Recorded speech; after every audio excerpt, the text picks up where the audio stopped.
اب جو جڑاوالا میں جلاؤ گہراؤ کا واقعہ تھا اس کی ابتدائی رپورٹ جو ہے وہ تیار کر لی گئی ہے، جس کے مطابق 16 گرجا گھروں کو آگ لگائی گئی تھی، اور اسپیشل برانچ کی رپورٹ کے مطابق صبح 8:15 پر 70 سے 80 افراد نے احتجاج جو ہے وہ شروع کیا، اور کاروباری مراکز جو ہیں وہ بند کر دیے گئے، اور شہر اور کئی دیہات کی مساجد میں اعلانات کے بعد لوگ جڑاوالا پہنچے۔ رپورٹ کے مطابق کرسچن کالونی میں 11 بجے مظاہرین نے توڑ پھوڑ کی، چرچ اور گھروں کو آگ لگائی۔ مشتعل مظاہرین نے جو ہے اسسٹنٹ کمشنر کے گھر کو بھی آگ لگا دی۔ مظاہرین نے عیسیٰ نگری میں 15 گھروں اور 3 جو ہے گرجا گھروں کو آگ لگائی۔ پولیس نے مظاہرین پر لاٹھی چارج اور آنسو گیس کی شیلنگ بھی کی ہے، اور اس پر مزید بات چیت کرنے کے لیے اس وقت ہمارے ساتھ ان اسٹوڈیو موجود ہیں پاسٹر شمشیر،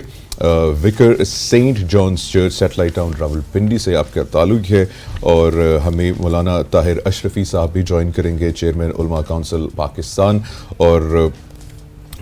ہمارے ساتھ ہیں وہ، اور طاہر صاحب کو ویلکم کرتے ہیں۔ طاہر صاحب السلام علیکم۔ وعلیکم السلام ورحمۃ اللہ۔ سر، سب سے پہلے تو یہ بتائیے گا کہ جو واقعہ ہوا ہے یہ کتنا شرمناک واقعہ ہے، اور اس پہ جو علماء کونسل ہے اس کا کیا ایک متفقہ جو لائے عمل ہے آگے کا، اس پہ بھی بتائیے گا۔ بسم اللہ الرحمن الرحیم، نحمدہ ونصلی ونسلم علی رسولہ الکریم۔ دیکھیے، یہ تو اس کے اوپر کوئی لفظ نہیں ہے کہ ہم اس کے اوپر بات کریں کہ یہ یعنی مذمت، شرم، معافی، یہ چھوٹے الفاظ ہیں، اور میں تو یہ کہوں گا جن لوگوں نے یہ کیا ہے انہوں نے رسول اکرم صلی اللہ علیہ وسلم کے اس معاہدے کو پھاڑا ہے جو نجران کے مسیحیوں کے ساتھ رسول اللہ صلی اللہ علیہ وسلم نے کیا تھا۔ اب پاکستان علماء کونسل آج پورے ملک کے اندر تمام مساجد میں اس واقعے کی بھرپور مذمت کر رہی ہے، اور جو حقوق ہیں ہمارے جو غیر مسلم بھائی پاکستان میں رہتے ہیں ان کے حوالے سے بھی بات ہوگی۔ آپ نے دیکھا کل علماء کا ایک بہت بڑا وقت جو ہے وہ گیا تھا لاہور میں،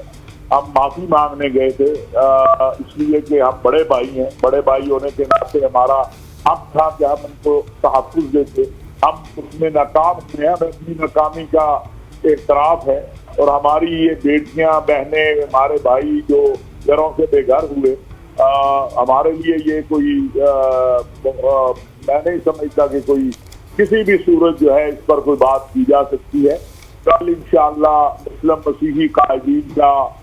صف اول کی قیادت جو ہے وہ جڑاوالا جا رہی ہے، اور مجھے امید ہے کہ جس طرح وزیر اعظم پاکستان نے پہلے ہی لمحے اس پر ایکشن لیا تھا، یہ جلد از جلد جو ہے مجرمین اپنے انجام کو پہنچیں گے۔ ایک جو سب سے بڑی کمی ہے وہ ہے نظام عدل میں ہمارے، تو میں تو چیف جسٹس صاحب سے اپیل کر رہا ہوں مسلسل، کل بھی ہم نے کی ہے، کہ 1 ماہ میں یہ ٹرائل ہو اور اسی چرچ کے اندر عدالت لگے۔ بعض ہمارے لوگ جو فتنہ پھیلانا چاہتے ہیں، ہمارے تو نہیں لیکن وہ متشددین کہہ لیں انہیں یا فسادی کہہ لیں، میں ان سے یہ کہنا چاہتا ہوں کہ جہاں پر قرآن کریم کا تقدس ہے وہاں پر بائبل کا بھی تقدس ہے، وہاں پر جو ہے زبور کا بھی تقدس ہے، وہاں تورات کا بھی تقدس ہے، وہاں انجیل کا بھی تقدس ہے، وہاں مسیحیوں کی عبادت گاہ کا بھی تقدس ہے، وہاں چرچ کا بھی تقدس ہے، وہاں پر جو صلیب لگی ہوئی تھی چرچ پہ اس کا بھی تقدس ہے۔ لہذا جس نے جو جرم کیا ہے اس کے مطابق اس کو سزا دی جائے، اور میں توقع رکھتا ہوں کہ انشاءاللہ پنجاب حکومت نے جس طرح کہا ہے کہ 2 سے 3 دن میں اس کے اوپر تمام انکوائری اور تحقیقات سامنے آئیں گی، اور جو مجرمین ہیں، بس میری ایک ہی درخواست ہے اپنی عدلیہ سے بھی، اپنے ریاست کے ذمہ داروں سے بھی، کہ اب یہ آخری کیس ہو، اس کو ٹیسٹ کیس بنائیں۔ ہاں، واقعات دنیا میں ہو جاتے ہیں لیکن اس کو ٹیسٹ کیس بنایا جائے، اور اس کے اوپر کوئی کمپرومائز جو ہے وہ نہیں ہونا چاہیے، خود ریاست اس میں مدعی بنے اور ان مجرموں کو انجام تک پہنچائے۔ بالکل طاہر صاحب، ہمارے ساتھ پاسٹر شمشیر یوسف صاحب بھی موجود ہیں، اور یقین کریں میں تو آنکھیں نہیں ملا پا رہا ہوں ان سے، میں خود بڑے امبیرس فیل کر رہا ہوں کہ پاکستان اور اسلام کسی بھی دین یا مذہب کی جو ہے بے حرمتی کی اجازت نہیں دیتا ہے۔ سب سے پہلے ونس اگین سر، میں تو خود آپ سے معافی چاہوں گا کہ یہ جو ایک واقعہ پیش آیا اس پہ، اب اس پہ سوال بھی نہیں، میں کنفیوز ہوں کہ کیا آپ سے سوال بھی کیا جائے اس پہ. تو یہ ایک بڑا انٹورڈ انسیڈنٹ تھا، ان ایکسپیکٹڈ سا انسیڈنٹ تھا. اس پہ سر آئی ایم شیور آپ کے جتنی بھی کمیونٹی ان کا دل بہت دکھا ہوگا. اس وقت جو پاکستانی کمیونٹی ہے وہ بڑے ہی پریشان حال ہے اور ہم بڑے غم میں ہیں. اور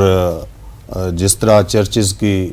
کو جلایا گیا، بائبل مقدس کو جلایا گیا، ہم تو اور اس کوئی بھی جب واقعہ ہوتا ہے تو اس کے پیچھے جو معاملہ ہوتا ہے وہ کسی ذاتی رنجش کا ہوتا ہے. قرآن مجید کی بے حرمتی مسیحی تصور بھی نہیں کر سکتے، جبکہ قرآن مجید میں کم و بیش 25 دفعہ حضرت یسوع مسیح کا ذکر ہے، اور ایک سورہ مبارکہ مقدسہ مریم کے نام سے ہے، سورہ مریم. اور جس جگہ پر، جس کتاب میں، جس الہامی کتاب میں خداوند یسوع مسیح کا ذکر ہو، مقدسہ مریم کا ذکر ہو، کوئی مسیحی اس کتاب کی بے حرمتی کرنے کا سوچ بھی کیسے سکتا ہے؟ ہمارے دل میں ایسا کبھی کوئی خیال نہیں آیا.